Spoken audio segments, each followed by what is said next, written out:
So in this video, we're gonna start chapter number 13, which is common organic reaction in biochemistry. So before we go further into this chapter, we're gonna just review about the topic that we discussed on the previous chapter. So in the previous chapter, we talk about what are functional group, what are the different types of functional group, and because of the functional group present in organic compound, what kind of physical property that particular organic compound exhibit. For example, how does the functional group determine the solubility, boiling point of the organic compound? So we all already learned about that, all those things. But in this chapter, we're going to talk about how does the functional group affect the chemical properties or the chemical reaction of an organic compound. And we are also going to see what are the different kind of chemical reaction that these organic compounds show depending on which type of functional group they have in their structure. So in this chapter, we are also going to learn about the major types of reaction that occur in a cell, and we're going to talk about each of them separately, and then we're going to see what are the different ways these reactions happen and what are the different product they're going to make based on those reactions, right? So let's get to the next slide, and then let's see what are the major type of chemical reaction that we're going to learn in this chapter. So these are the couple of major chemical reaction that occur in a cell that we're going to learn about in this chapter. The first one is oxidation reduction reaction. Second one is esterification, thioesterification, and amidation reaction. The third one that we're going to talk about is a hydrolysis reaction, and the last we're going to talk about hydration and dehydration reaction. So let's go to the next slide, and then let's start with the chapter. So before we go on to those chemical reaction, type of chemical reaction, let's talk about what are organic reaction. So we already talk about organic reaction are those reactions that depend on which type of functional group that you have in the organic compound, because functional group are the main thing or the reactive site in that molecule, right? Depending on which type of functional group you have, you can get different types of chemical reaction, right? And the functional group undergoes predictable reaction. So once we know which functional group you have in an organic compound, we can predict which type of product you can get depending on the condition that you are employing during that reaction. So if any organic compound contains that particular functional group, under that condition we can easily predict which kind of product you can get from that functional group or under that condition, right? And then during those reaction, typically only one functional group in a molecule is changed. For example, if an organic compound contains more than one functional group, for example, within the same organic compound, if you have an alkene, you have an alcohol, then only one functional group will change or do a reaction in that particular condition. And then you can also form a break. CC, carbon-carbon single bond are generally broken only during combustion reaction. So we usually don't react on carbon-carbon single bond until or unless that chemical reaction is combustion reaction. Beside that, we usually don't break carbon-carbon double bond in any of the reaction that we just learned on the previous slide, right? Oxidation reduction, esterification reaction. So now let's talk about the biochemical reaction. Bio means within the cell, right? So all the reaction that's happening within the cell are called biochemical reaction, and these reactions are catalyzed by a catalyst, right? Catalyst, which is an enzyme, right? That increase the rate of a reaction and converting substrate to a product. So what is catalyst? Catalyst is a substance that can increase the rate of a reaction, so that you can get product much faster compared to the reaction that doesn't have any catalyst, right? So in a cell, that catalyst is an enzyme, right? So enzyme, and we also call as biocatalyst.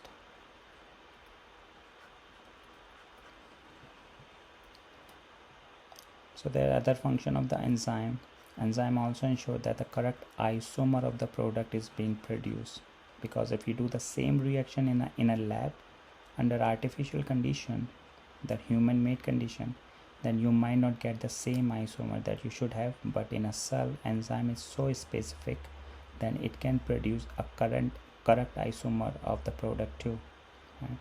So enzymes are specific in nature.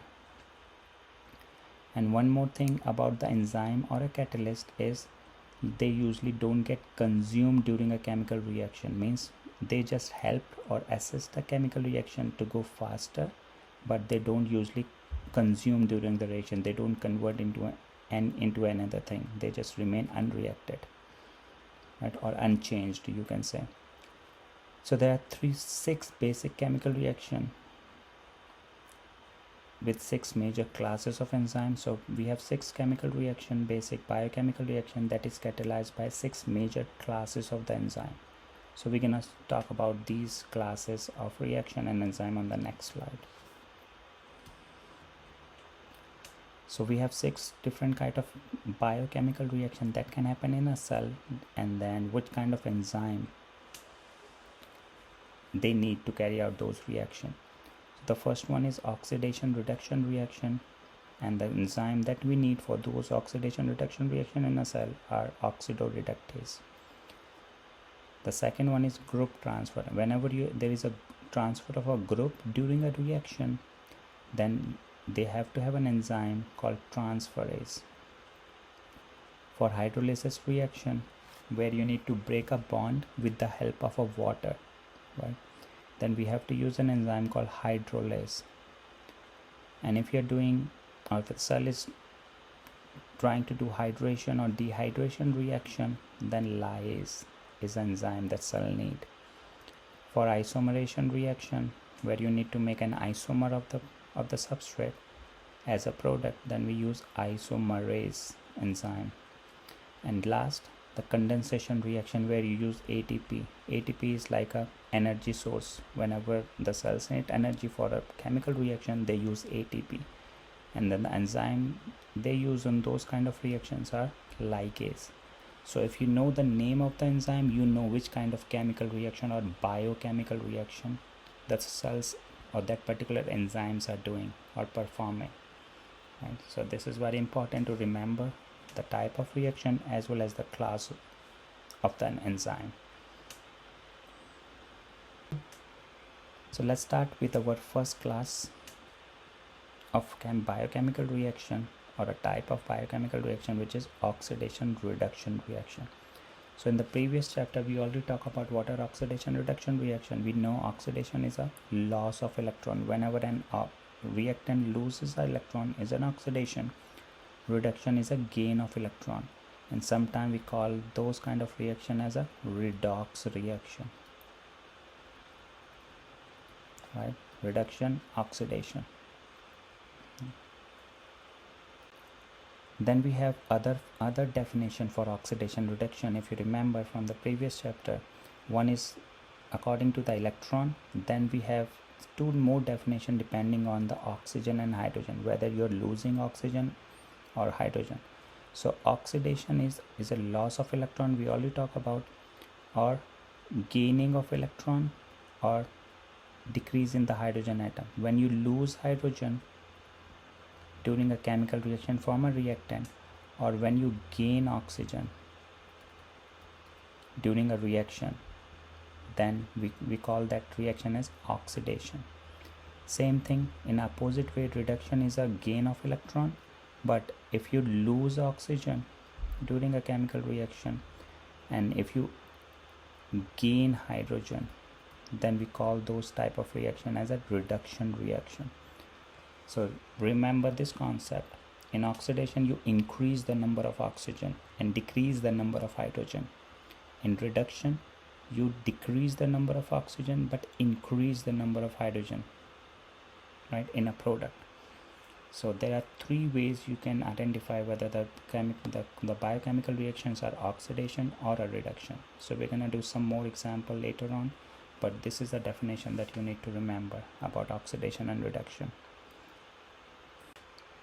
Then we have 2 more terms that we already talked about in the previous chapter. One of them is oxidizing agent and the other one is a reducing agent that we're going to talk about on the next slide. But let's talk about what are oxidizing agent. Oxidizing agent are those reactant or substance that helps the other reactant to get oxidized, right? So those reactant or substance we call as oxidizing agent. For example, let's take an example. Let's take an example of Na plus Cl negative. So what's happening over here in sodium? Because of the presence of chlorine, sodium can donate electron to the chlorine, right? And the chlorine is taking an electron from the sodium. So in this case, sodium is getting an oxidation reaction, chlorine is getting reduction reaction because it's accepting the electron. But which one is a oxidizing agent?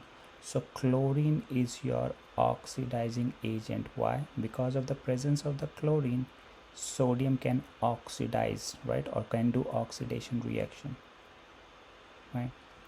Whereas if we talk about sodium we can say is a reducing agent.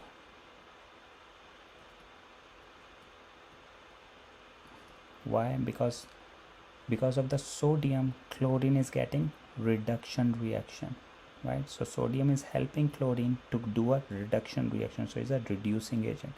So we already talked about this thing on the previous chapter, but make sure this is a basic concept for reducing agent and oxidizing agent, right?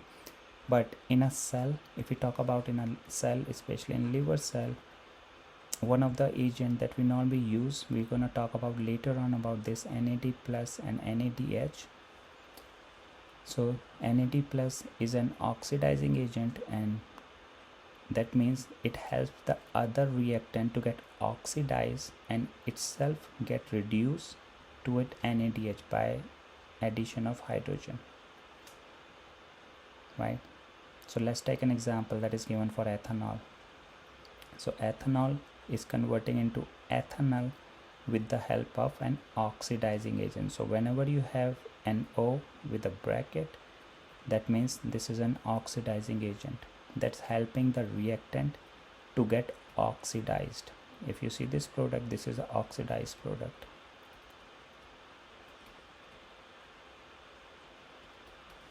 right? But we're going to talk about later on why this is an oxidized product, or let's talk about right now. So why this is an oxidized product? So over here, what's happening between the two reactant? In this reactant, you have how many? You have one oxygen, right? And then on this carbon, you have two hydrogen, right? So in the product, what's happening over here? In the same carbon, now you have just one hydrogen, right? And now you have a bond with oxygen, two bond, and you lost one of the hydrogen. So that means you are losing hydrogen and gaining one more oxygen. So that means this is a oxidation reaction, and this is an oxidized product, right? This is a definition of oxidation and reduction, gaining of oxygen or losing of hydrogen. So that's why this is an oxidation. So yeah, so just remember the concept, the definition, you can easily tell.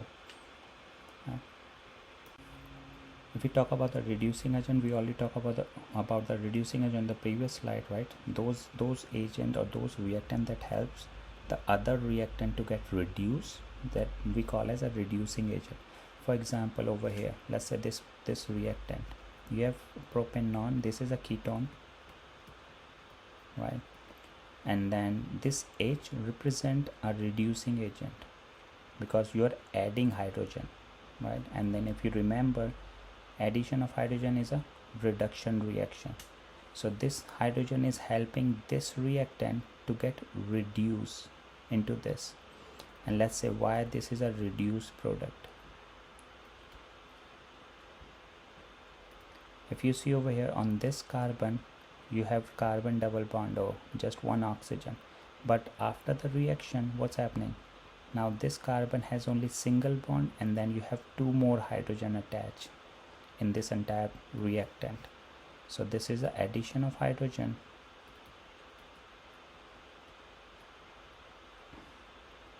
So that means this is a reduction reaction. And who is a reducing agent?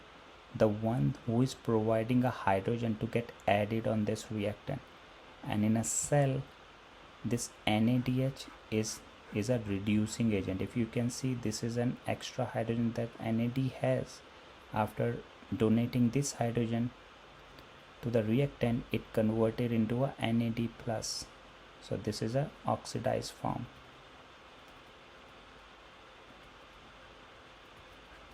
Right, so NADH is a reducing agent. It's reducing the reactant, and by itself it's getting oxidized to NAD plus, right? Because oxidation reduction reaction has to occur at the same time. So one is getting reduced, another one is getting oxidized. Right? So this is how you can say which one is getting oxidized, which one is getting reduced. This is a reduction reaction or oxidation reaction. Now let's talk about the oxidation and reduction of hydrocarbon functional group. If you remember, we have 4 different types of hydrocarbon functional group. One of them is alkane, then alkene, then we have alkyne, right? And then we have aromatic compound, right? If you remember from the previous chapter. So we're gonna see if alkane, alkyne and alkene, we're gonna use these 3, and we'll see what's gonna happen if I do oxidation and reduction reaction with these functional group. So let's start with an alkane. This O represent an oxidizing agent, H represent a reducing agent.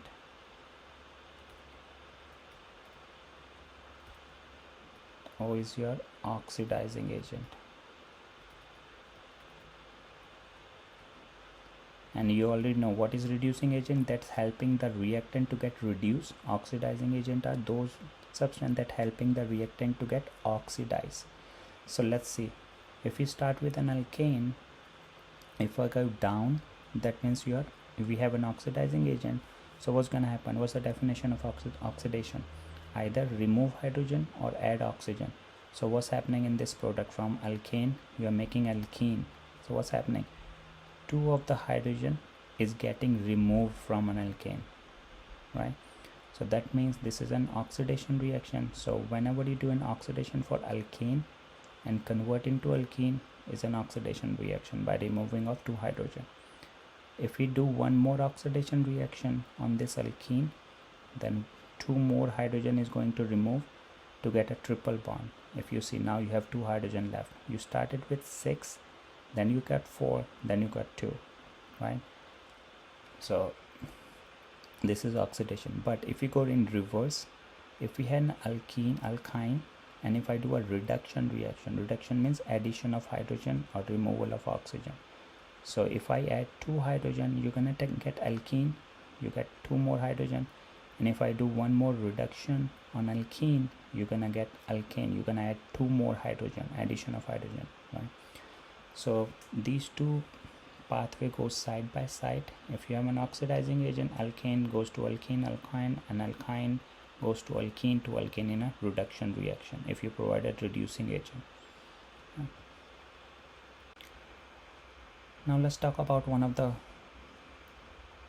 reaction which we call as a catalytic hydrogenation. Hydro means hydrogen, right?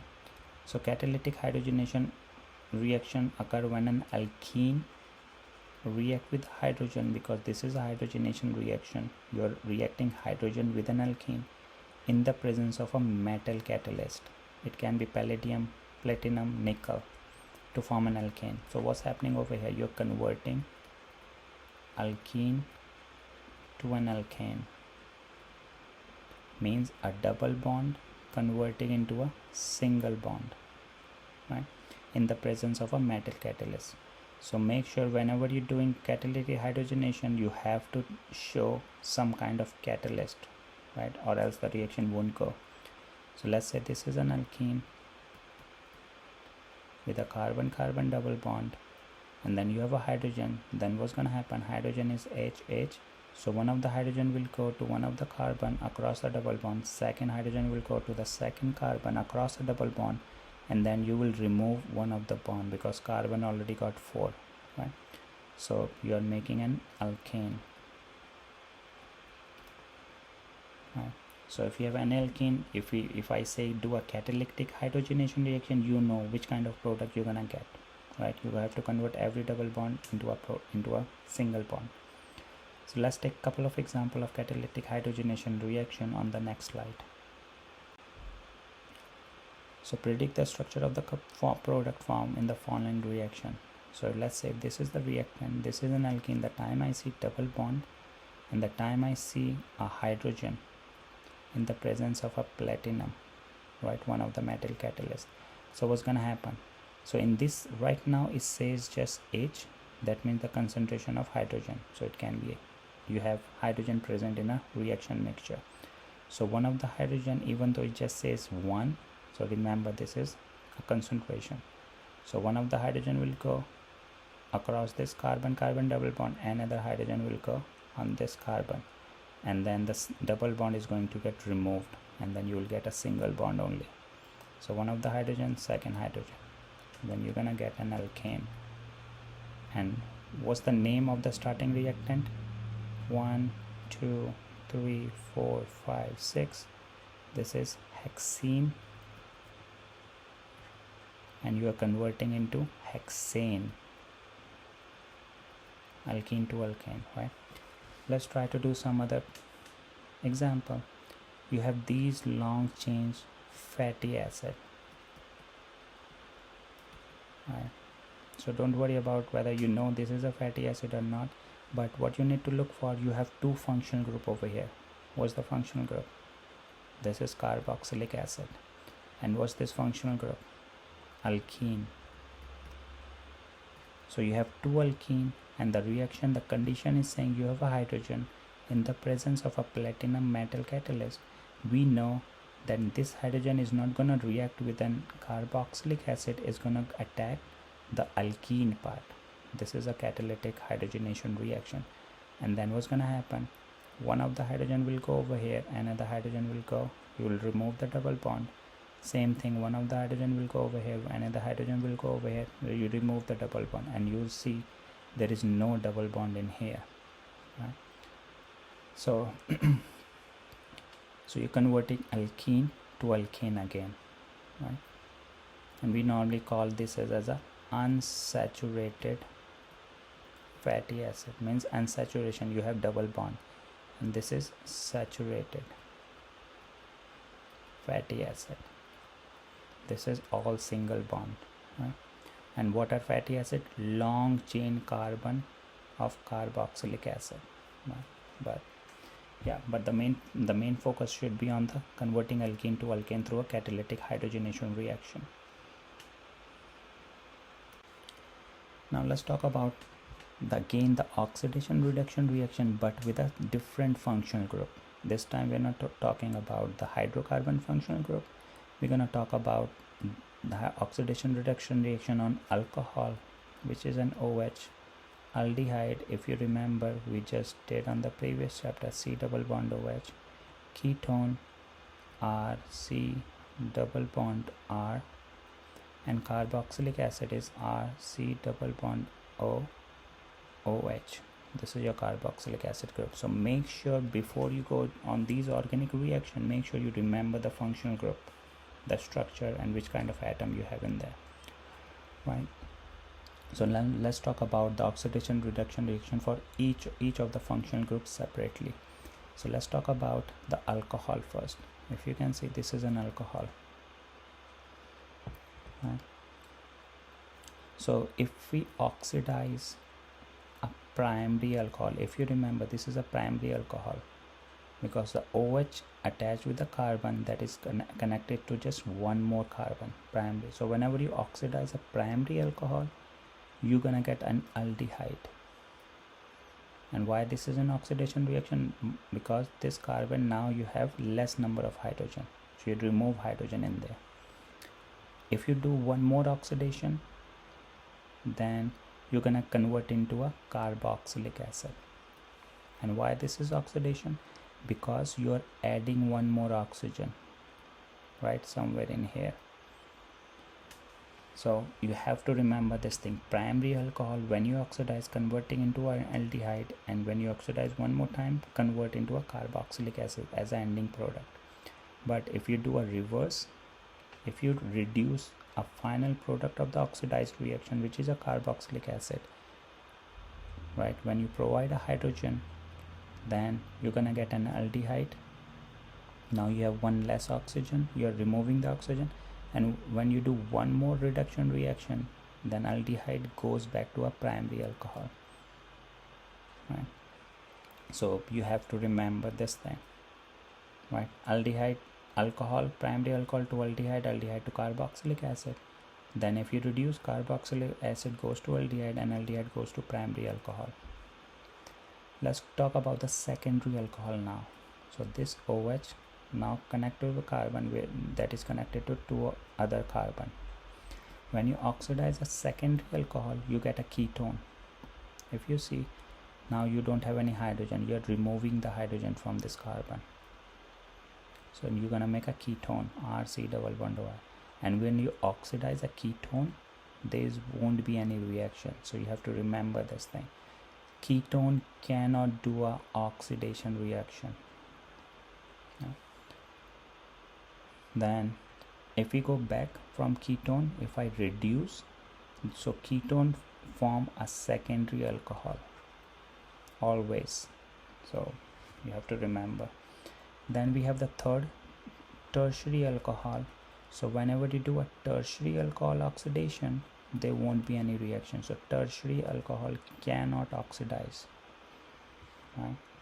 So this is just an overview. Make sure you remember all this concept, because this is very important.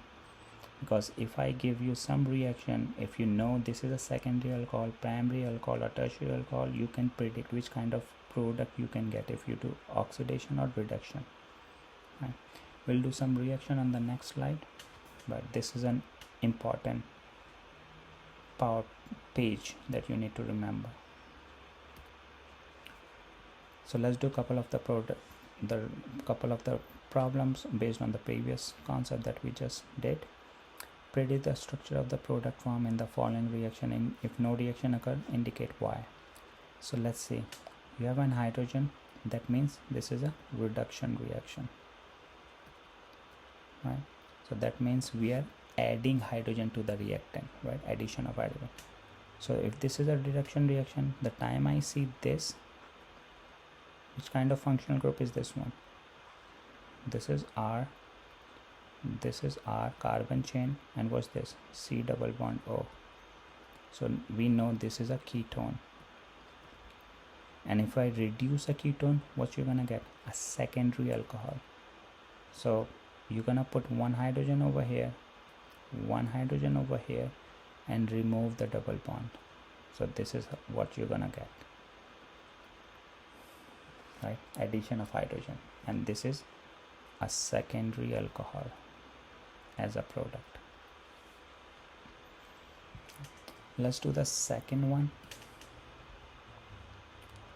So let's go, the first one was the name of the first reactant. So we start with 1 2 3 4 5 6. So we can say the name of this reactant is hexanon, or you can say 2-hexanon, because this is a ketone and is converting into what? 2-hexanol OL alcohol, right? So make sure you always try to name the reactant and product before the reaction, after the reaction too. Let's do the second one. So the time I see this organic compound and the time I see this OH, I know this is an alcoholic group.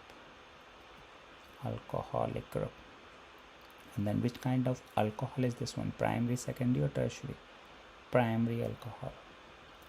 So if you remember from the previous slide, if you do an oxidation reaction on the primary alcohol, then what you're gonna get? An aldehyde. So you're gonna get a double COH, an aldehyde group. right, on the carbon that has an OH, because you're removing the hydrogen from that carbon, right? So you're not adding one more aldehyde group, you are just converting the carbon that has an OH group into a aldehyde group by removing of the hydrogen, right? Okay, and then what's the name of the reactant that we just used? 1 2 3 4. The name is butanol, right? And then it's converting into what? 1 2 3 4. 4 is a butane, we can say butanol, Al, because this is an aldehyde. So you're converting butanol to butanol in this reaction. Let's talk about the third one. We see the OH. This is an alcohol, but which kind of alcohol? Tertiary alcohol. The time we see a tertiary alcohol, and if we do a reduction, if you remember from the previous slide, tertiary alcohol cannot do an oxidation reaction, right? So no reaction will occur because there is no hydrogen atom on the carbon with the bond on the hydroxyl group, because this carbon doesn't have any hydrogen, all of them are R group. So this is a requirement, but you have to just remember tertiary alcohol doesn't do any oxidation reaction. So from all this example, you just learned that if you remember all those reaction, primary, secondary, tertiary alcohol, if you do oxidation reduction, which kind of product you're gonna make, you can easily make a product, whatever the reactant we will give to you. Let's do a couple of more examples based on the oxidation and reduction reaction of an alcohol. If you have this reactant, double bond O, if you do reduction reaction, what should be the product? If this is the first, if I do the second one, if you have CH3, CH2, C double bond OH, if I do oxidation or if I do reduction on the same reactant, what are the two different products that we're gonna get? So let's do the first one. The time I see C double bond O, so which kind of functional group is this one? This is a ketone, right? The time I see ketone, and if I see this is a reduction reaction, I know ketone goes into a secondary alcohol, right? So your product will be a secondary alcohol. So you're gonna make the same thing,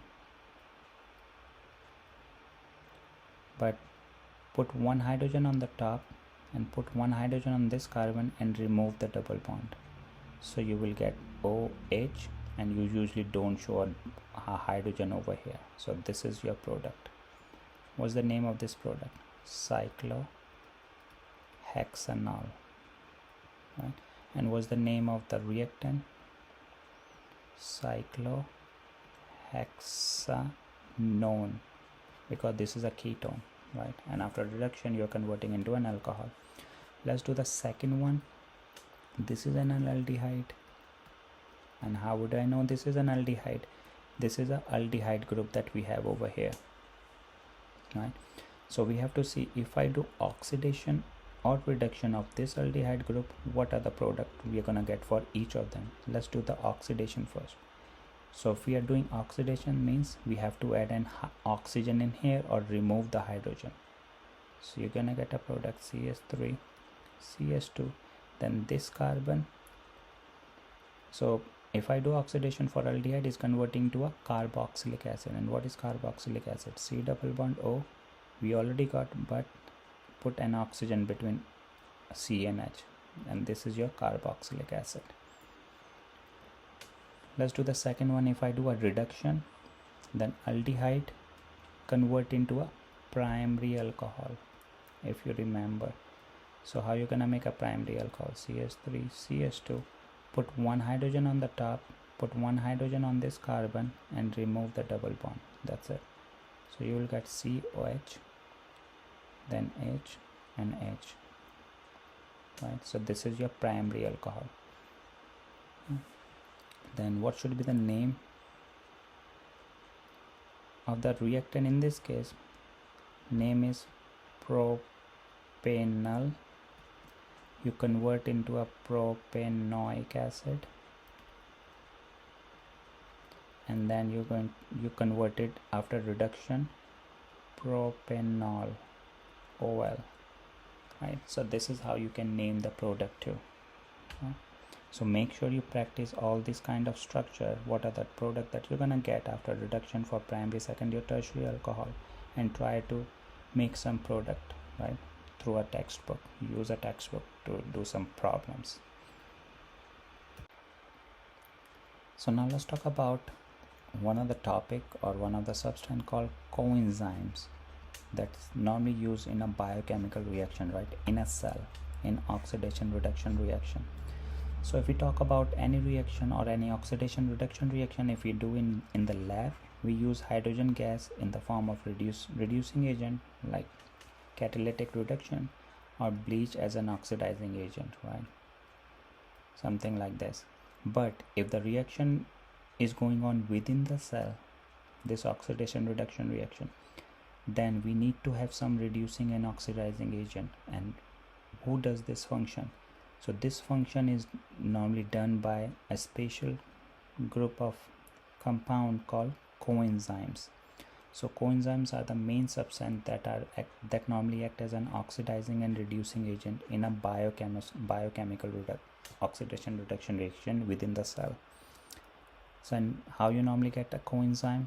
Coenzymes are normally derived from the vitamins, and then they normally change during a chemical reaction.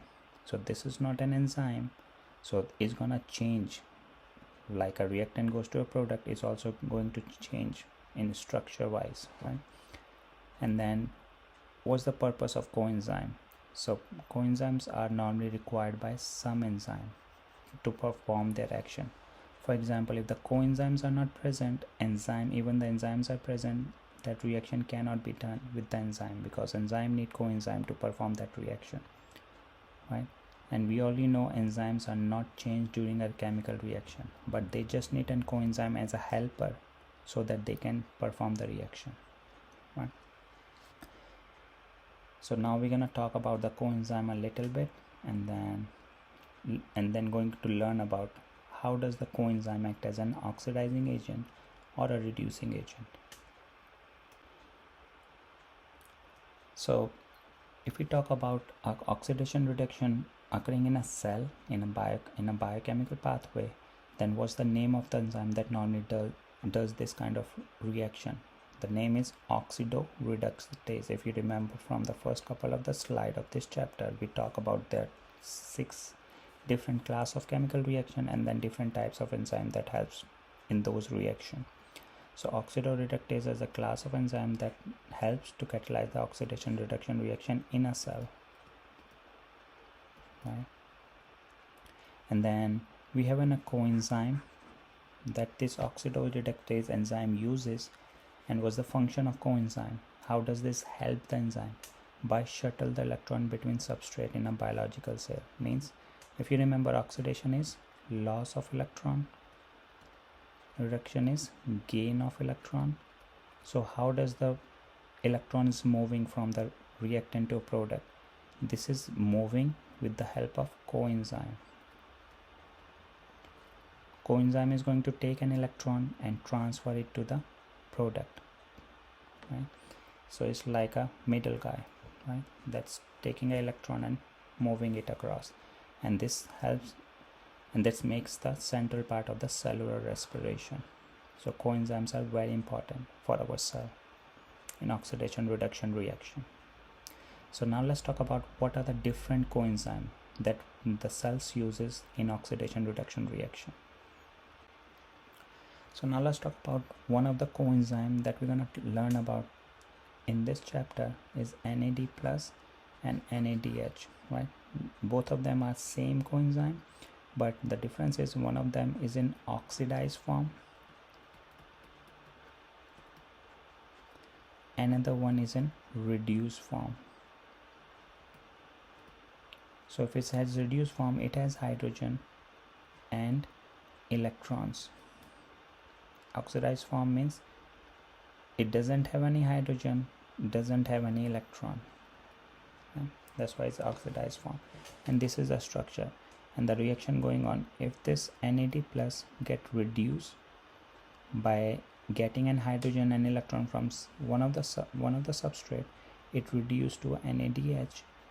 And if the NADH is ready to transfer the electron and a hydrogen that it got from some other substrate, and then it's ready to transfer into a new substrate, that means it itself is going to get oxidized by losing those electron and hydrogen, right? And if you remember, what's the function of the coenzyme? It's just the shuttling of electron between the two substrates, taking electron and hydrogen from one of them and giving it to the second one, right? So during this process, they are just going reduction and oxidation, flipping back and forth. So we'll do some reaction and then try to understand this reaction later on. So what's the name of this NAD and NADH? So the oxidized and reduced form of nicotinamide adenine dinucleotide. That's the form name of the NAD, right? And this is a coenzyme derived from one of the vitamin called niacin, which is also vitamin B3, right? And this coenzyme is involved in a reaction involving double bond between carbon and oxygen. If in any reaction, if you have carbon double bond, means a carbonyl group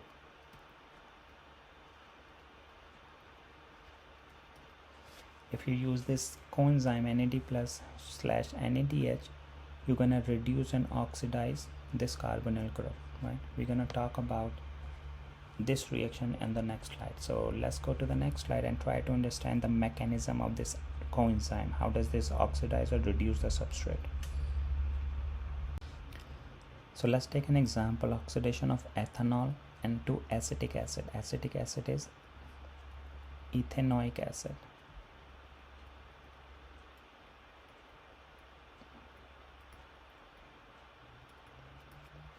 Right. So let's start with the ethanol. So if you have ethanol, which kind of functional group you have? OH, alcohol functional group. So we are doing an oxidation reaction. So what's happening? The coenzyme is going to help the substrate to get oxidized by itself getting reduced. So the coenzyme is going to take an hydrogen and electron from the substrate and is getting converting into an NADH and H plus, right? This is a reduced form. And if you see the product that is gonna make has one less hydrogen, right? So where those hydrogen electron goes, it goes to the NAD plus so that it convert into a NADH, right? Now if you do one more reaction, oxidation reaction, you need one more NAD plus because somebody has to take an hydrogen as well as the electron from the substrate so that it can oxidize, right? Losing of electron and removal of hydrogen. So you need NAD plus, and then in the presence of water, this again converting into a NADH plus H plus, the reduced form. And why it converting into a reduced form? Because the electron and hydrogen is getting transferred from the reactant to a NAD plus, and they itself converting into a oxidized form. If you can see, you have one more oxygen, right? Aldehyde converting into a acetic acid, which is a carboxylic acid, right? So this is how NAD plus helps in the oxidation of reaction, right? So in this case we can say NAD plus act as a oxidizing agent because it's helping the substrate or a reactant to get oxidized every time, right? And it's NAD plus itself is getting reduced, right?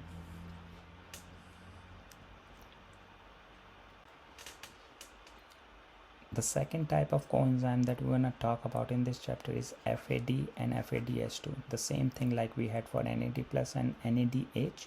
FAD is your oxidized form and FADH2 is your reduced form. It has an electron and hydrogen, that it needs to deliver to any substrate to reduce that thing, and by doing that thing it can convert into a oxidized form back, right? So this is a structure FAD. FADH2 was the name of FAD, flamine adenine dinucleotide, right? So if you do a reduction, you will get FADH2, and if you do oxidation, means if you remove hydrogen and electron from this reduced form, is going to convert into a FAD. So this coenzyme is like helping the reaction to transfer the electron and hydrogen between the different substrate. So we already talked about what's the name of this FAD, flamine adenine dinucleotide. It normally formed by vitamin B2, which is riboflavin. So if I give you an example question that from where you can get FAD, was the requirement, which vitamin is vitamin B2. And this is an important thing, it always, this kind of coenzyme always involve in a reaction where you form a double bond between carbon-carbon atom. For example, over here you have the succinate, right? And FAD is converting into FADH2, means the oxidized form is going into a reduced form. So how they're going to reduce is going to take a hydrogen from or electron from the substrate, and if you're taking a hydrogen or an electron from the substrate, means those substrates are losing the hydrogen, so those substrates get oxidized. You will get a double bond in here, right? So in this case we can say FADs act as an oxidizing agent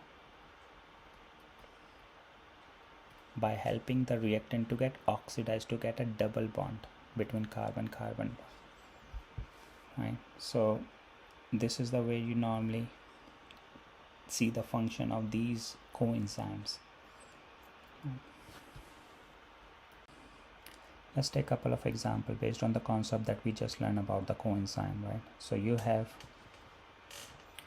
one of the reactant A, acetaldehyde, you have an aldehyde group in the presence of water, and if you see the coenzyme, NAD plus is converting into NADH, means coenzyme is getting reduced.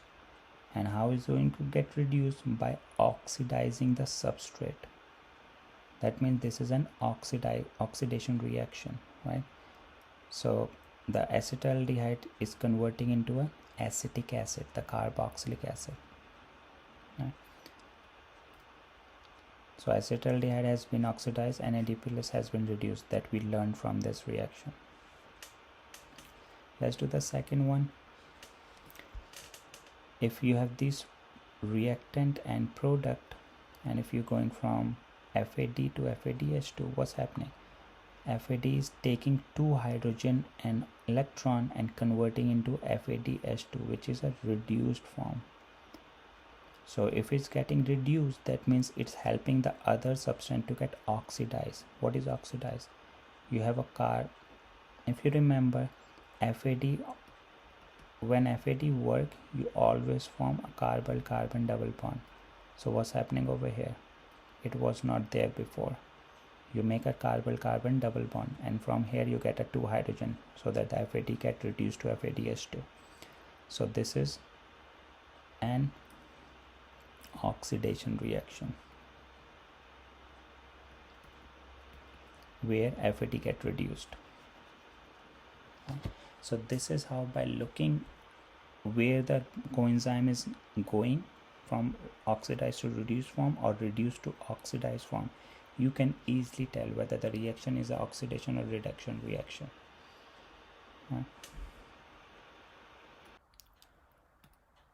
Let's do some example based on all the concept of the oxidation reduction that we just learned on this chapter.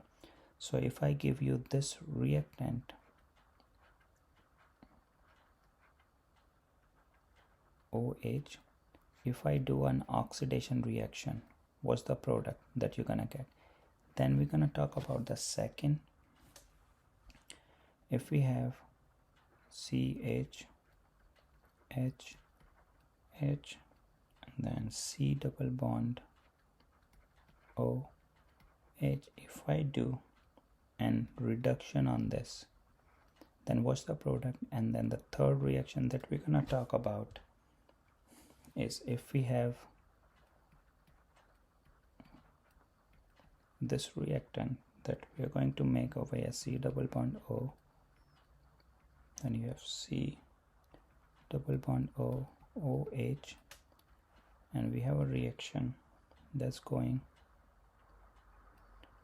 from NADH plus H plus to NAD plus. And what's the product that you're gonna make? So let's do it all of them separately. Let's start with the first one. The time I see for the first one, this carbon has an alcohol group. So which type of alcohol is this one? Primary, secondary, or tertiary? First we have to ask yourself this thing. This is your secondary alcohol, right? And if you remember, if you oxidize a secondary alcohol, what's the product? A ketone. So you're gonna make a ketone. That's it. That's your ketone, right? So that's how you normally make the product, if you remember, right? Let's do the second one. Let's do the second one, right? So the first, then you have an aldehyde group. The time I see we have an aldehyde, and what we are doing, a reduction reaction, because this is a hydrogen. So if you remember, aldehyde, if you reduce, goes to what? A primary alcohol. So you're gonna make the same thing, CH, H, H. Then you're gonna put one hydrogen over here, one hydrogen on this carbon. You're gonna make OH, H, H. This is a primary alcohol, right? This is a reduction. Then let's go for the third one. This structure, you have a carbonyl group, you have carboxylic acid group, you have two functional group. And then what's happening over here, you have a coenzyme which is going from NADH plus H plus to NAD plus. So what's happening over here, the reduced form converting into an oxidized form. So if the coenzyme is converting from the reduced to oxidized, that means the substrate is going to get reduced, right? Because the coenzyme is getting oxidized, substrate has to get reduced. So we have one carbonyl, one carboxylic acid. So which of the functional group is going to get reduced or going to get the hydrogen, right? Addition of hydrogen is a reduction. So it's a carbonyl group. If you remember the definition, where this coenzyme normally work, it work on the carbonyl group, right? And this is a carboxylic acid group. So we're gonna get a react product, which is the CH, H, and then we're gonna get one OH on the top, one H over here, because you're gonna put one hydrogen over here, one hydrogen over here, and then you're gonna get C double bond OH, right? So ketone is converting into a secondary alcohol, right? So this is a reduction reaction, right? Because coenzyme is actually doing oxidation for itself, and then at the same time reactant or substrate is getting reduced. So that's the only thing. You have to just make sure that what's happening on the coenzyme level. So make sure you practice this kind of problem from the textbook so that you can get better practice, and then you will be good at it. So let's go to the next type of chemical reaction that we talk about in the beginning of the chapter. So now let's start with the second type of reaction, which is an esterification reaction, thioesterification, and amidation reaction. And we on the previous chapter we already talked about what are ester and amide. Ester is RC double bond O, OR, and what is amide? RC double bond O, N, and then it can be HH or RR, right? This is your amide, that's your ester. Okay. And we already talk about these two, ester and amide are derivative of the carboxylic acid. What is your carboxylic acid? RC double bond O, OH, right? So what's happening over here? In carboxylic acid, this group is attached with OH, but in an ester, the same group is going to attach with an OR.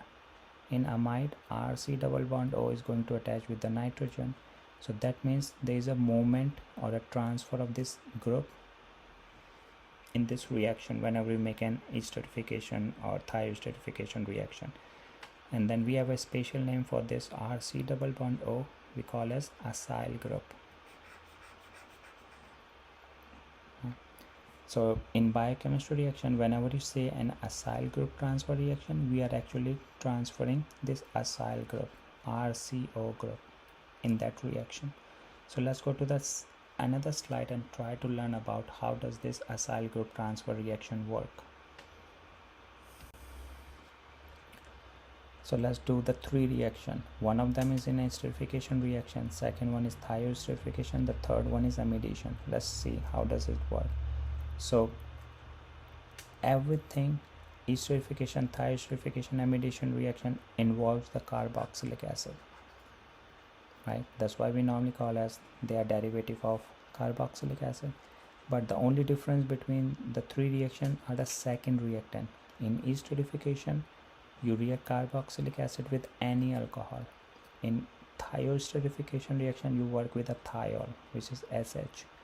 And for amidation, you work with an amine, right? The name is already saying. So let's start with an esterification reaction. So in this reaction, the OH from the carboxylic acid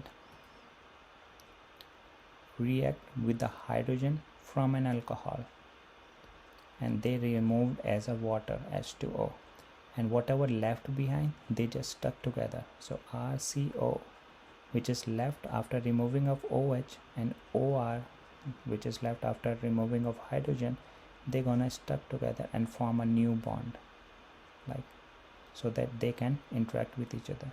So you got an ester, right? And what's happening over here? This is a transfer of this acyl group from here to here, right? So this is acyl group transfer. For thioesterification reaction is same as esterification. The only thing difference is a thiol group. So instead of oxygen, we have sulfur. Again, the OH from the carboxylic acid react with the hydrogen from the thiol, react with OH, remove as water, and then the rest of the thing is stuck together. So RC double bond O attach with an SR through a bond, right? Thioesterification reaction. Again, this is a transfer of acyl group from here to here. Then we have the third kind of reaction, which is amidation reaction. Again, a carboxylic acid, OH, react with one of the hydrogen from amine, right, to remove as water, and then whatever the left stuck together. Then RCOO attach with the nitrogen directly, right? So we form an amide linkage over here, right, which is amidation reaction. So this is the way normally this kind of reaction work. So if I give you any carboxylic acid, any alcohol, you can make any kind of ester. Same thing for thioesterification and same for amidation reaction. So we're gonna do some more example on all these type of reaction on the next slide. So let's talk about the formation of an ester and thioester. We already talked about on the previous slide. What are esterification reaction? Carboxylic acid and alcohol. What are thioesterification reaction? Carboxylic acid react with thiol. So we already talked about how does it work. So let's go to the next slide. So on this slide, we're gonna talk about the predicting the structure of the ester and thioester in an acyl group transfer reaction. We already done on the previous slide, but let's talk about one more time. So even a carboxylic acid, the OH from the carboxylic acid react with a hydrogen from an alcohol if this is an esterification reaction. Esterification reaction, right? Then what you're gonna get RC double bond O attached with an OR through a bond, and then you can water as a byproduct. right? If it was, instead of an alcohol, if it was thiol, which is HSR, thiol group, then the same reaction will happen. The OH from the carboxylic acid react with the hydrogen from the thiol, remove as water, and then the rest of the thing gets stuck together, right? SR, right? And you form thioesterification reaction, right? So the only concept is remove water and attach everything else. So let's take an example. What is the structure of the thioester formed in the thioesterification reaction of this compound? We know this is a carboxylic acid with SH, a thiol group, in the presence of a catalyst. So what's happening over here? We have two compounds already drawn in the loose structure. Then the OH group from the carboxylic acid react with an hydrogen, not with this hydrogen, with the hydrogen attached with a sulfur. So don't do this mistake. Even though this hydrogen is close, you always remove the hydrogen that is attached to a sulfur in thioesterification reaction. Then you add them together and remove as water. Then what's left? You left with sulfur and 2 carbon and C double bond O. Then sulfur is going to attach with this thing, because you took the hydrogen from sulfur, so sulfur need a bond, so sulfur is going to bind with the carbonyl group C double bond O. So you're gonna make this bond. So this is a product, right? But this is not the product, so make sure you don't do this mistake that I'm drawing.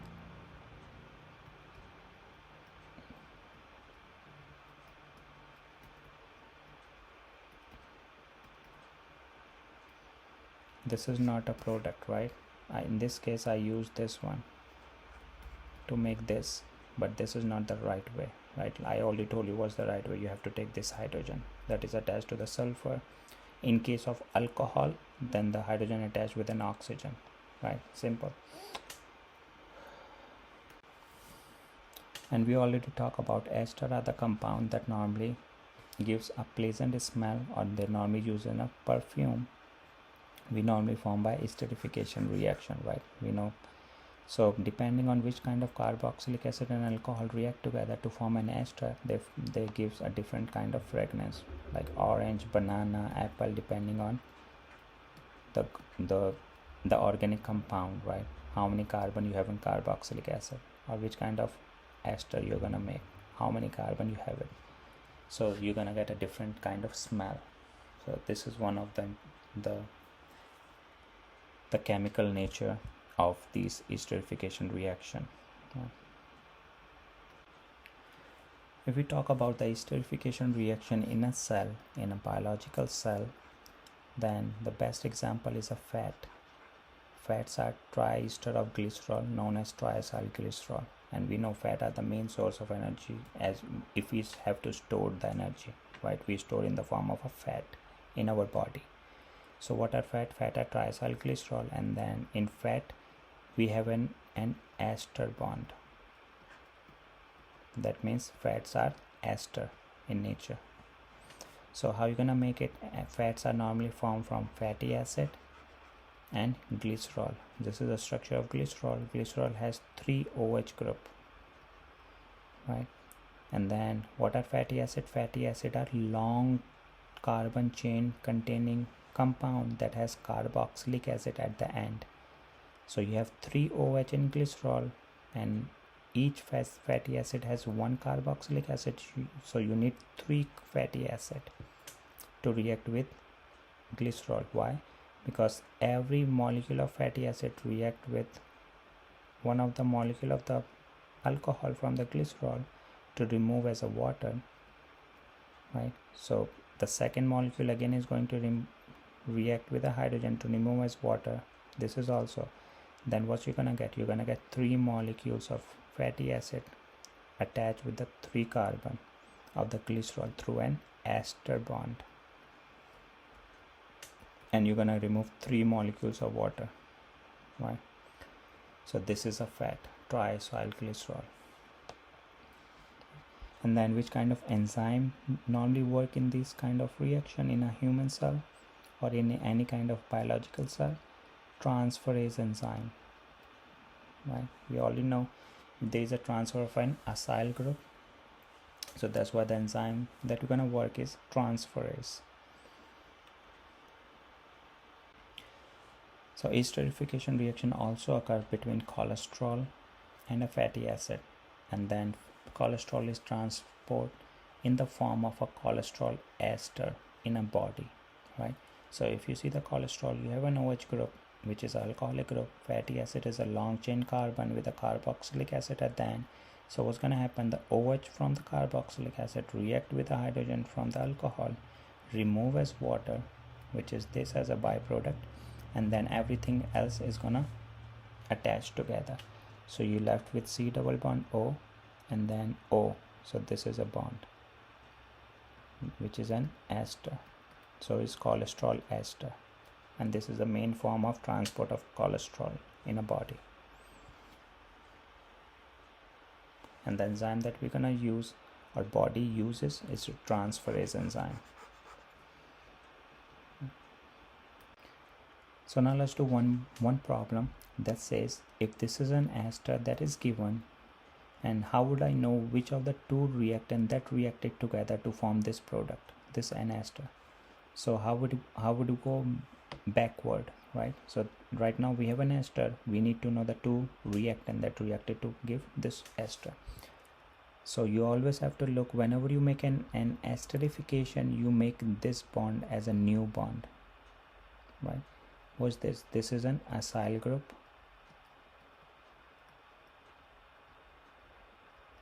right? So what normally happen when you make an esterification reaction, the OH from carboxylic acid react with an hydrogen from alcohol to remove as water. So you have to go backward. So what you need to do, break this bond, put OH with this carbonyl group, hydrogen with this oxygen, and you're gonna get the reactant. So you're gonna get OH, this is a carboxylic acid, and this is an alcohol, and that's it. So whenever you have to go backward to figure it out, the reactant, always go with the bond that is formed during that reaction. In this case, esterification, you break that bond and put water, OH with the carbonyl group, hydrogen with an oxygen group, and you will get the carboxylic acid and alcohol, right? If this is an esterification reaction, right? If it was something like this, then you're gonna break this bond one more time. What's this? This is a thioesterification because you have a sulfur. Then you're gonna put OH in here, H in here, and you have to remove this bond. So the product, the reactant that reacted was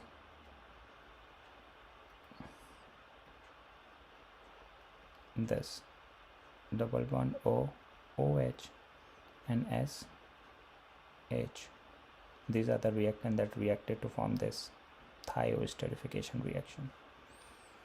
So this is the way you can do for any reaction. Now we're going to talk about the third class of a reaction we call as a hydrolysis reaction. So hydro means water, lysis means breakdown, break. So whenever you break a bond with the help of a water, we call as hydrolysis reaction. And in a cell, in a biochemical pathway within the cell, the enzyme that do these kind of hydrolysis reaction we call as hydrolase, right? And this is also a reverse of the acyl group transfer reaction that we just learned. So we're gonna see how does this reverse. So let's go to the next slide and try to do some example on hydrolysis reaction. So there's a couple of reaction example for the hydrolysis reaction.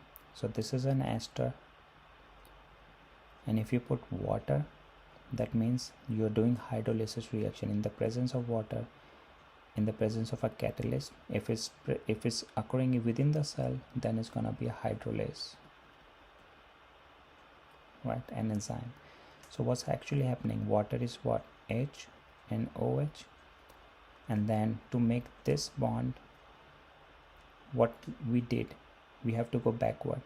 We remove the OH from the carboxylic acid and hydrogen from the oxygen.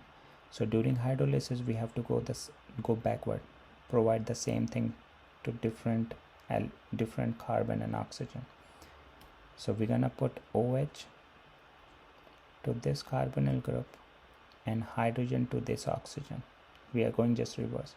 So the product will be RCOOH from the water and hydrogen to an oxygen. So that means you're gonna make carboxylic acid and alcohol. Same thing for thioester. You're gonna break this bond, put OH on this carbonyl group, put hydrogen to this sulfur. You're gonna make carboxylic acid and thiol. Same for amide. Break this bond, put OH on this, put hydrogen on the nitrogen, right? So you're gonna make RC double bond OH plus NRRH lone pair. But if you see the actual product, you're gonna get carboxylatine, not a carboxylic acid. Why? Because carboxylic acid is a weak acid and this is an amine. Amine is a weak base. So before you go into an actual product, the reaction is already happened. Means acid already donated the hydrogen to the amine. That's why it become a carboxylatine. And now nitrogen has one more hydrogen that came from the carboxylic acid. That's why this is has a positive charge on the nitrogen, right? So this is the product, not a carboxylic acid. So make sure you know how to make this kind of product, right? So let's try to do some more example on the hydrolysis reaction of an ester. If I got this product or this reactant, C double bond O, this one, and if I do a hydrolysis reaction, means if I add water in the presence of a catalyst, what should be the product? And if I have something like this, an amide,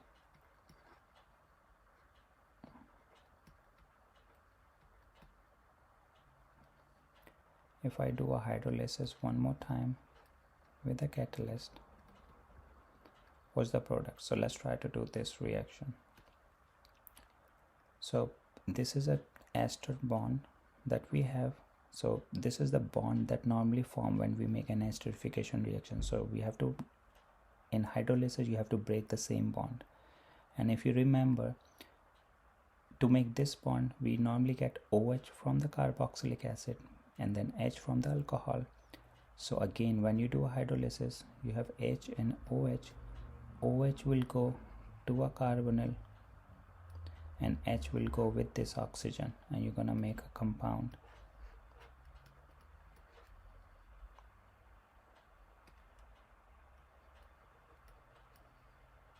And you're gonna make a second compound, O, then H.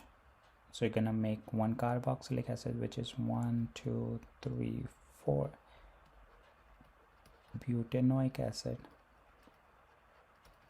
and you're gonna make an alcohol 1, 2, which is ethanol during hydrolysis reaction. And what's the name of this ester? 1, 2 ethyl, 1, 2, 3, 4 butanoate. So ethyl butanoate, when it does the hydrolysis reaction, it forms butanoic acid and ethanol. So make sure you know how to name and draw the structure. Let's do the second one. This is an amide. So again, break this amide bond, put water on this carbon and hydrogen on this nitrogen. Then you're gonna make this compound 1, 2, 3 double bond O. Then you're gonna make OH. And then you're gonna make the second one H, R, then you're gonna make H with a lone pair. But this is not the actual product that you're gonna get, because carboxylic acid is an acid, then this hydrogen is an acidic hydrogen, and then this amine is in a base, so the acid base reaction happen, the hydrogen will move to this nitrogen. So the actual product that you're gonna make is a carboxylate ion, O negative, and then you're gonna make the second product NH, H with a positive sign and R.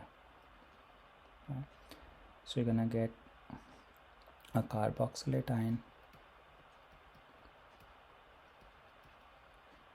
with an amine, right? So make sure you know how to make a product through a hydrolysis reaction. Right?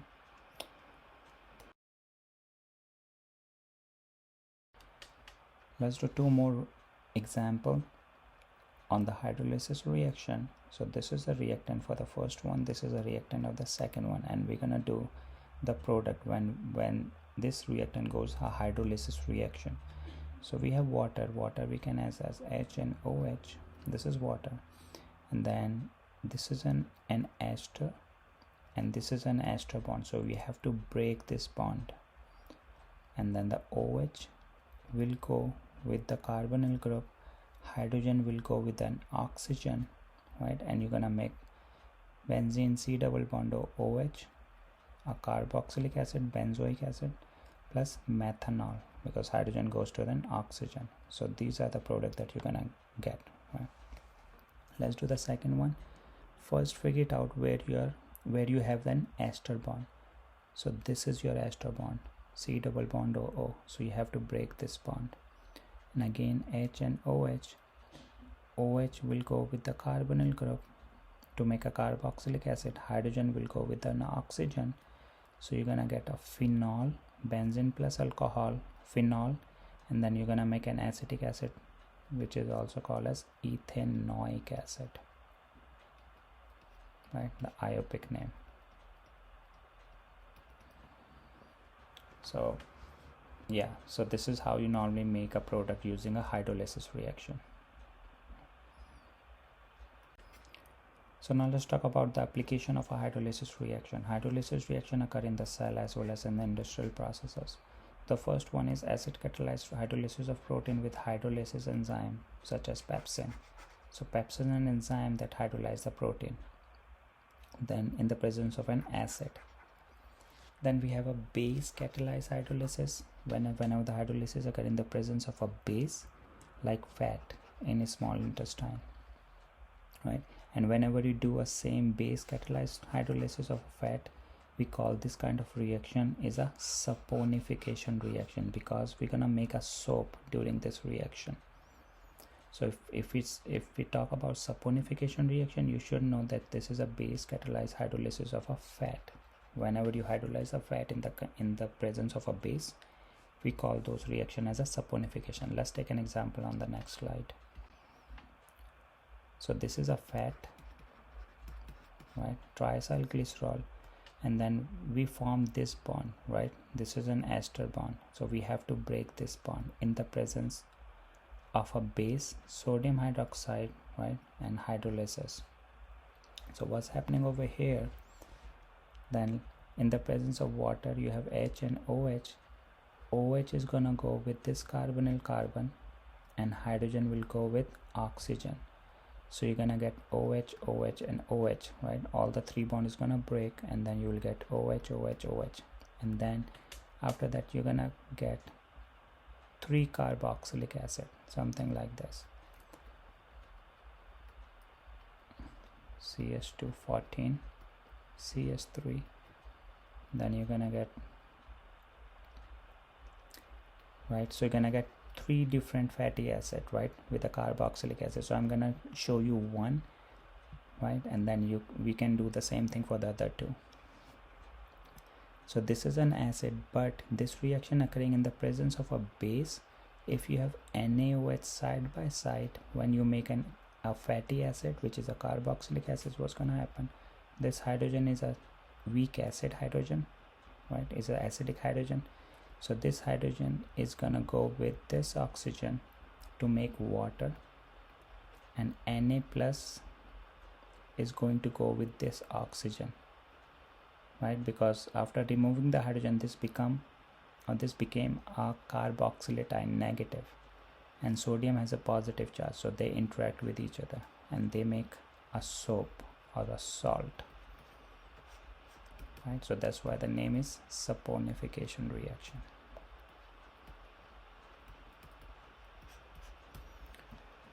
Right? If you wouldn't have any sodium hydroxide in this reaction, then your product will be a carboxylate ion and glycerol. That's it. But you have a base NaOH, so Na is going to react with a carboxylate ion, right? And the hydrogen goes with the OH to make water.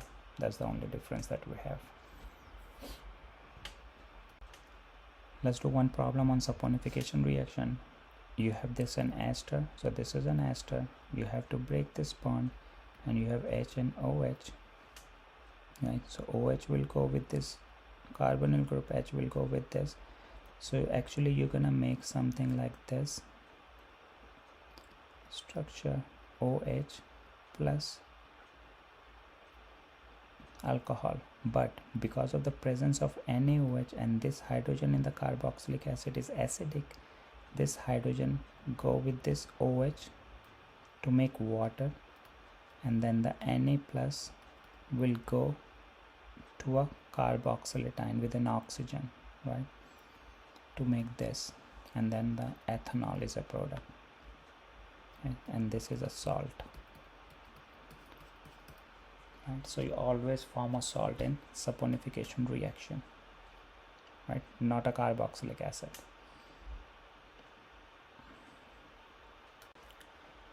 Now let's talk about our last reaction, which is a hydration and dehydration reaction. As the name is already suggesting, hydration means addition of water, dehydration means removal of water. So hydration reaction are those reactions where water react with an alkene in the presence of an catalyst to form an alcohol. And dehydration reaction are those reactions where you remove water from an alcohol to form an alkene. So they are opposite to each other, right? And then what type of enzyme? If these hydration dehydration reaction occurring within the cell, then the enzyme that we're gonna use is lyase. So lyase is an enzyme in a cell that do this hydration dehydration reaction. So let's take an example over here on the top. This is an alkene with a double bond. If you put hydration H and OH in the presence of a catalyst, then OH will go with one of the carbon, hydrogen will go to the second carbon, and then you remove this double bond, right? Something like this, and this is an alcohol. If you do a dehydration reaction, you're removing water, so your OH and H is going to get removed, this bond is going to get broken, and then you make a double bond. So this is vice versa. So we're gonna do both of them separately, but this is just an overview. How does this hydration and dehydration work? So let's start with the hydration reaction first. And how does it work? Let's talk about this thing. So hydration reaction, we already talked, whenever an alkene react with water, you make an alcohol as a product, right? So we already talked about this example on the previous slide. You have an alkene, you put water, HOH, then OH will go in across on the carbon across a double bond. So this is very important. You cannot put OH in anywhere else. You have to put a OH on one of the carbon across a double bond. It can be this carbon, it can be this carbon, and that other carbon will get an hydrogen. And then both the carbon now has 4 bonds, so this bond is going to get removed, and now you get this product, which is an alcohol, right? So the rule says, how would I know that which carbon out of the within the double bond will get an OH and which carbon will get a hydrogen, right? How would I know? So the rule says, just remember this thing. If you have any alkene, C double bond C, let's say you have hydrogen, you have hydrogen, you have hydrogen, you have hydrogen, and if you add water, H and OH, then the hydrogen will go to that carbon across a double bond which already has higher number of hydrogen. So which carbon will have a higher number of hydrogen is going to get the hydrogen from the water. So in this particular case, both carbon has the same number of hydrogen, 2 2. So in this case, it doesn't matter. This hydrogen can go with this hydrogen can go with this. It doesn't matter. So if we decide that this hydrogen is going to go on this carbon, then the OH will go to the other carbon and vice versa. So you can get something like this: C double bond C, hydrogen, hydrogen, hydrogen, hydrogen. Then if this is getting a hydrogen, this will get an OH, and then you remove this double bond, and then you're gonna make an alcohol. Right, so just remember this thing, or you can remember this rule something like this: rich get richer. The carbon that has already have higher number of hydrogen is gonna get more hydrogen, right? Rich get richer. So we'll do some more example later on, but this is a concept that you need to remember. Right? So let's take this example: hydration of an unsymmetrical alkene. So this is an alkene which is a propene. You have two carbon that has a double bond. So on the first carbon you have how many hydrogen attached? 2. The second carbon that is part of a double bond contain how many hydrogen? Just 1. So in water, H and OH, hydrogen is going to go on which carbon? First or second? If you remember the rule, rich get richer, the hydrogen will go to that carbon that already has a higher number of hydrogen atom. So this carbon will have like right now has 2 hydrogen, so the hydrogen is going to go on the carbon 1, then the OH is going to go on the second carbon automatically. So you're going to get this as our major product. You will form a little bit amount, but more than 99% you will get this product. So this is the right product, not this one, right? If you have to choose between the one, this is the one that you're gonna choose, where you have the OH on the second carbon. Good. So this is how you're gonna decide if you have uneven number of carbon atom across a double bond, where you're gonna get hydrogen, where you're gonna get OH group.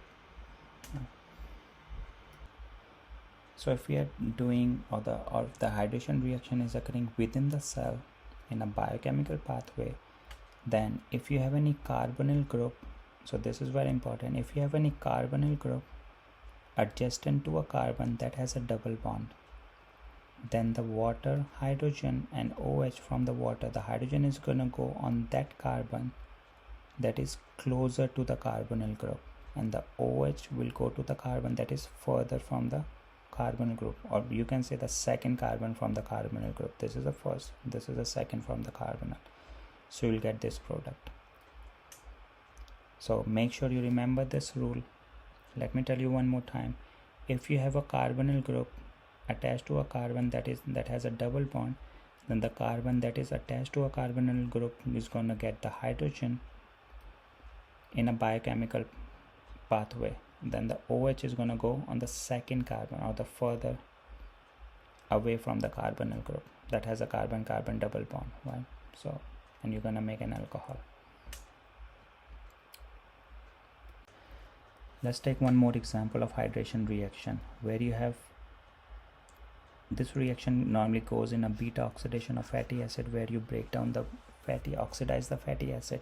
So this is one part of those chemical pathways of the beta oxidation reaction in a cell, which we call as a hydration part, right? One of the step. So if this is the reactant and this is the product, and if you do a hydration reaction in the presence of a Lye enzyme, so where you can put a hydrogen and OH, you have a double bond in here. So which carbon is going to get a hydrogen and which one is going to get an OH? So the time you see a carbonyl group, then the carbon attached to a carbonyl group will get a hydrogen, the other one will get an OH, and you remove the double bond, right? Something like this. Right? So this normally happen whenever you do the hydration reaction in a biochemical pathway where you have a carbonyl group.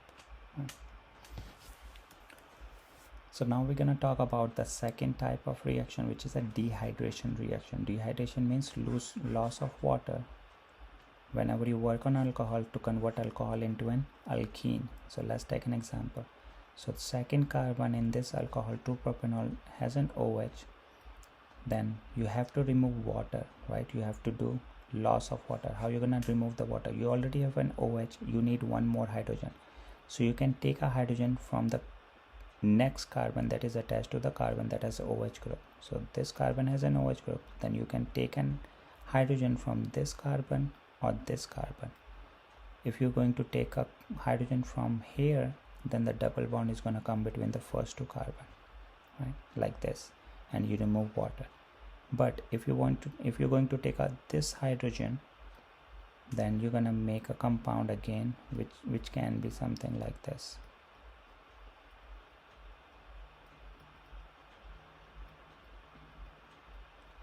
Right, so basically both of them is propene. So in this particular case, it doesn't matter which carbon is donating the hydrogen with OH group to make water, and then where is going to make a double bond because both of them is propene. But if you have any unsymmetrical alcohol, then there is a problem. Then we're going to talk about how you're going to decide which hydrogen is you're going to take to remove along with an OH to remove as a water and make a double bond. Right? So let's go to the next slide and try to talk about this thing. So now let's talk about this reactant 2-butanol, and you have to do a dehydration reaction. And because this is an unsymmetrical alcohol, because this carbon that has an OH group, on the one side you have just one carbon, on the other side you have two carbon. So this is an unsymmetrical alcohol. So how would you decide? You have to remove water. So OH is over here. Then we need hydrogen. So this carbon has 3 hydrogen. This carbon has 2 hydrogen, right? And we don't care about this carbon because this is not the consecutive carbon after the carbon that has an OH. We just concerned about this carbon and this carbon. Right?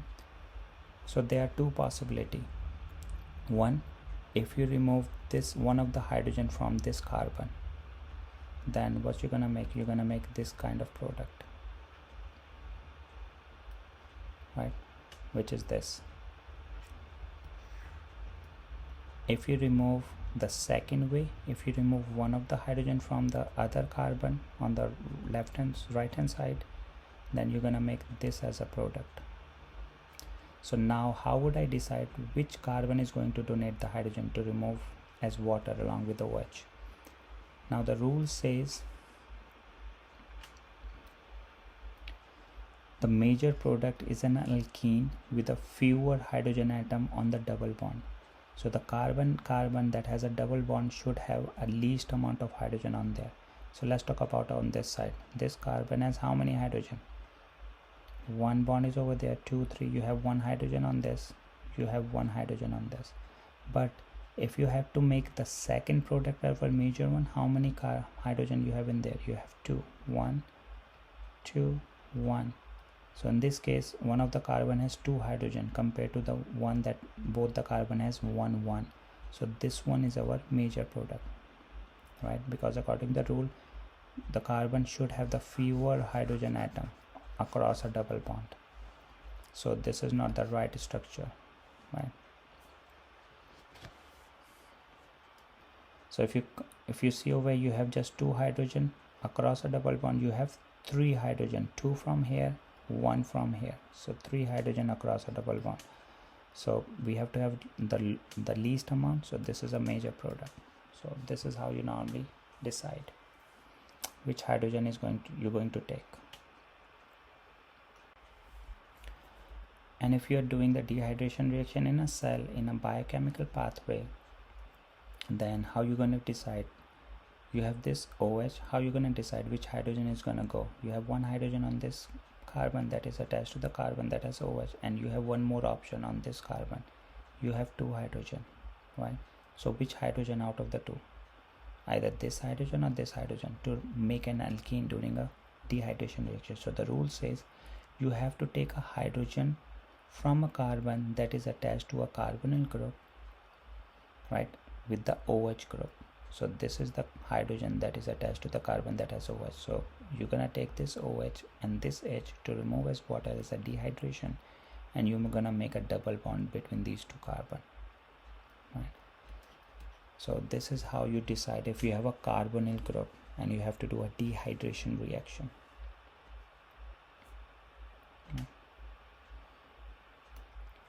Let's do one problem based on the concept of dehydration and hydration reaction. So in step 7 of citric acid cycle, one of the cycle occurring in the cell in a metabolism, this reaction shown here occurs, right? This is one of the step of the citric acid cycle, basically step 7. Note that the C double bond is a carboxylatine. So this is a reaction that is given, and you have 3 problems to solve. The first one says, is this a hydration or a dehydration reaction? How can you tell? So we have to see the reactant and see the product.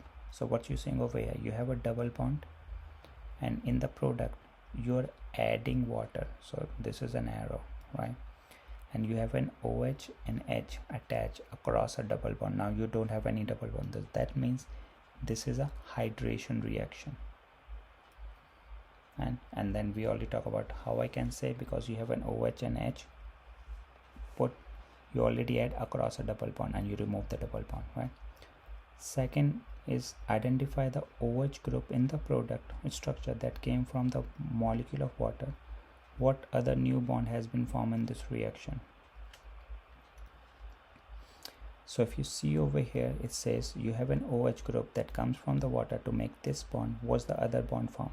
So this is the bond, the hydrogen one, that's formed new, because one of them get an OH, another carbon will get an hydrogen, right? So this is the new bond.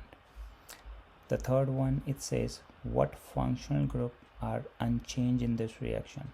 So if you see what are the functional group that we had, we have a carboxylatine, we have carboxylatine,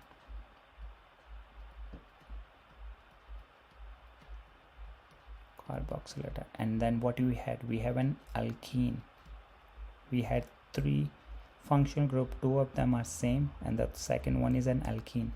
So it says what functional group are unchanged. So if you see during the reaction, alkene convert into an alkane, so this changed.